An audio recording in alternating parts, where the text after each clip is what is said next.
Sonic Frontiers is just around the corner, and I can honestly say that I am pretty excited for this game. With the content that's been shown so far, I might even say that this is looking like a great Sonic game for Sonic fans. Throughout the time that Sega has presented games for us, there's been some highs and there's been some lows. However, with each game, the combat has been somewhat straightforward. As the series continued and evolved, more combat elements were introduced, and some were good and others were not that great. With Sonic Frontiers aiming to be a more combat-oriented game, I was honestly a little surprised at first. Combining speedy platforming elements with melee action sounds like a hard concept for Sonic Team to pull off, even though that this is something that has been done with Spark the Electric Jester 3. You should go check it out, by the way.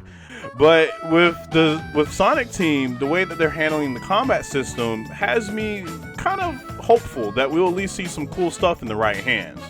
Now, I don't believe that this will be the next Devil May Cry, but I will say that this is a bit better than their previous attempts at combat. Now, you know me, you know your boy. I love dabbling in action games because they have complex mechanics in them, at least most of them. As long as I'm able to experiment with the game, I will usually have fun with it. So after looking around at some footage for Sonic Frontiers, I have some theories and ideas of what Sonic might be capable of. Sonic has standard combos with his hands and feet that he uses to punch and kick enemies. Him having this small range, I don't think that will matter too much because he can homing attack to close in the gap. He also has this stomp move that allows him to quickly descend if needed. And of course, there's the side loop ability that can launch enemies in the air. And since you have the homing attack, you can actually follow up the launch to continue your assault. Based on what I've seen so far, it looks like the better you are at controlling Sonic, the better the combat becomes. And I believe that the feel of the combat will be greatly dependent on whatever customizable setting that you have for Sonic too.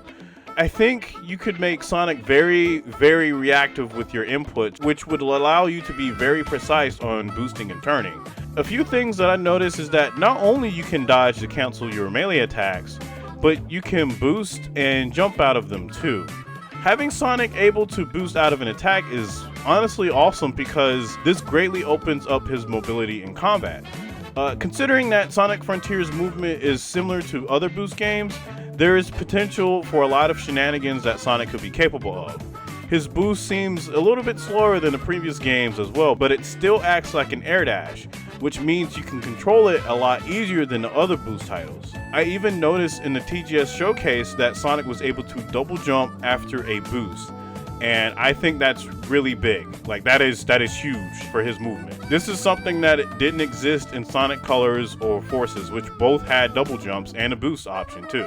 I really like this idea because Sonic Team seems like they're trying their best to give us the best possible movement in a Sonic game. There are a few things that I've noticed about Sonic Frontiers to where I'm kind of apprehensive about the combat. One thing that really sticks out to me like a sore thumb are these special attacks. While they may seem flashy and cool looking, they sorta don't do anything. All of them share the same characteristics of just having a long wind up with a cinematic camera angle and just hitting the enemy with no interesting knockback properties. I've checked the footage as much as I could, and despite hearing some speculation that one attack had some sort of launch property, the enemy just didn't move. It stayed in the same place that it was just sitting at. Come to think of it, in the skill tree options, I didn't even see any stat bonuses, so I'm really curious on what the purpose of these moves will be.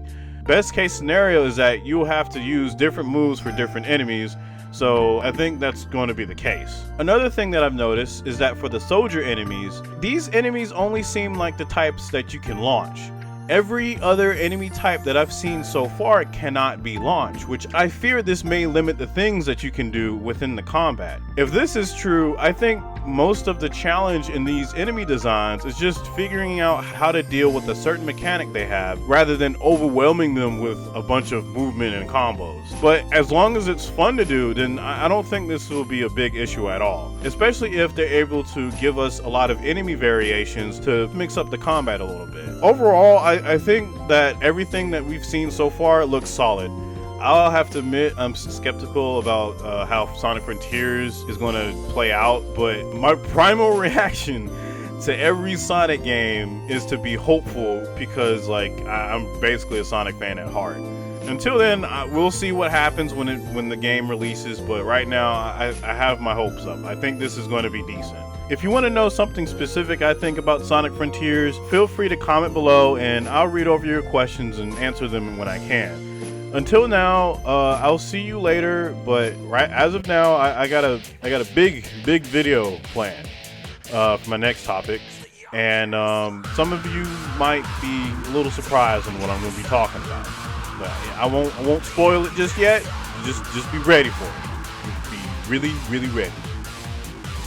Anyway, as usual, I appreciate your attention and thank you for watching this video, and I'll see you all next time.